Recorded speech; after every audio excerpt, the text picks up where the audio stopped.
everyone, and welcome to the Week 14 edition of Instant Replay, where I give you my take on the most controversial plays of the weekend. I'm Simon Borg. Let's get right to the two plays everyone's been talking about in Week 14. The two red cards in Orlando. The first was shown to Rafael Ramos for this challenge on Chicago's Brandon Vincent. And although there's a lot of debate about this one, for me, serious foul play is serious foul play. And I think this one checks the boxes. Whether Ramos saw him coming or not doesn't factor into the equation in this case for me. A challenge can be reckless, that's the standard for a yellow, but if it also endangers the safety, then it's a red. For comparison's sake, take a look at the Andrew Farrell red card from May 21st. He also doesn't see the player coming, and he was clearly reckless with his challenge, but he also endangers the safety.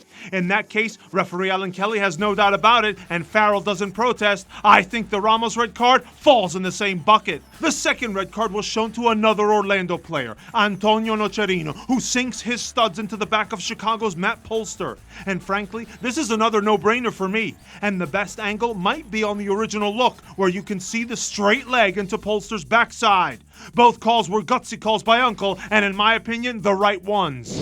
Next up, Colorado, where the Rapids won again, but there was a shout for a Crew SC penalty at 0-0. In the 24th minute, you see Rapids defender Courtney Ford applying a slight push in the box on Crew SC's Harrison Afool, who takes a few steps before hitting the deck. I think if Afool goes down right away, he probably gets the penalty. We had a goal line situation in Kansas City, where Sporting Suni Saad sends this blast off the crossbar, and it bounces so fast, the officials don't see that it finished across the goal line, as you can see from this replay. But Sporting KC score on the rebound anyway, and the home team goes on to win handily 3-0. Next up, Stade Saputo, where the Impact wanted a second yellow card and subsequent red shown to New York's Kamar Lawrence at the start of the second half. But I agree with referee Mark Geiger here. Nothing reckless about that collision between Lawrence and Montreal's Damaduro. No yellow for me. The Montreal Impact would win this match on a Blerim Dzemaili goal in the second half, but he thought he had scored back in the 30th minute. Here's what happens after the ball hits the back of the net. Assistant referee Phil Briere doesn't raise his flag immediately,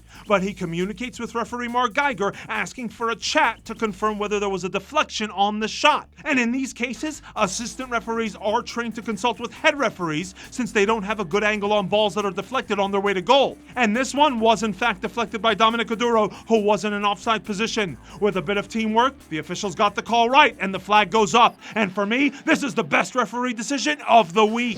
Another absolute great call to highlight was made by assistant referee Kyle Atkins at RFK Stadium, where Patrick Nyarko puts the ball into the back of the net for DC, but the goal is called back after Atkins flagged the original offside by forward Jose Guillermo Ortiz on this pass into the box. Here's the freeze frame. Great eye, ref! The match finished 0-0 in DC, but the home team wanted a penalty with 6 minutes remaining. Except the replay shows referee Drew Fisher was spot on not to call it. That looked like it hit the chest of LA's João Pedro.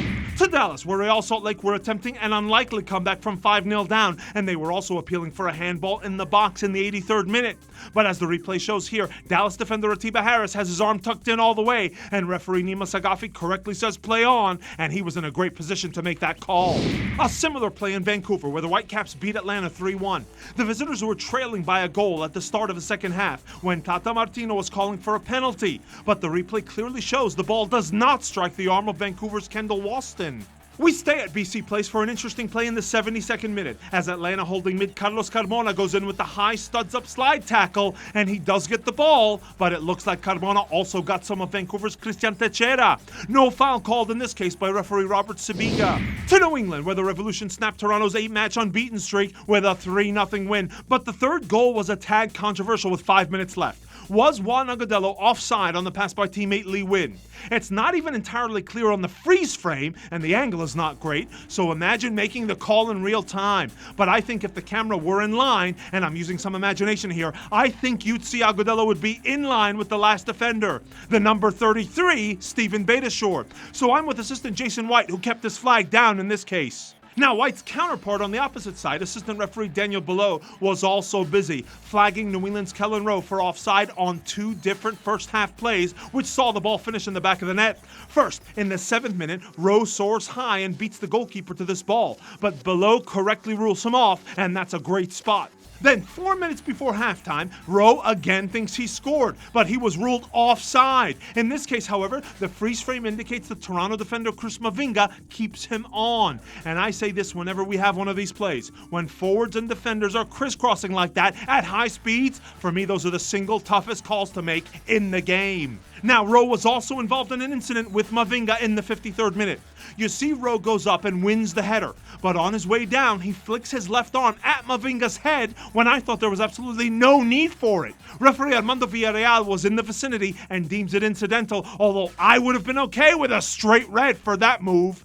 Villarreal checks in on Mavinga and ultimately awards the throw-in to Yankee Stadium in what was a tight match between NYCFC and the Philadelphia Union. And NYCFC used 2 late goals to claim a 2-1 win, but I thought they may have had a case for a penalty just before halftime with the score still 0-0. Referee Hilario Grajeda definitely had a better angle than we do, but it looked to me like New York's Jack Harrison had position on Union defender Fabinho, who I thought clattered into him.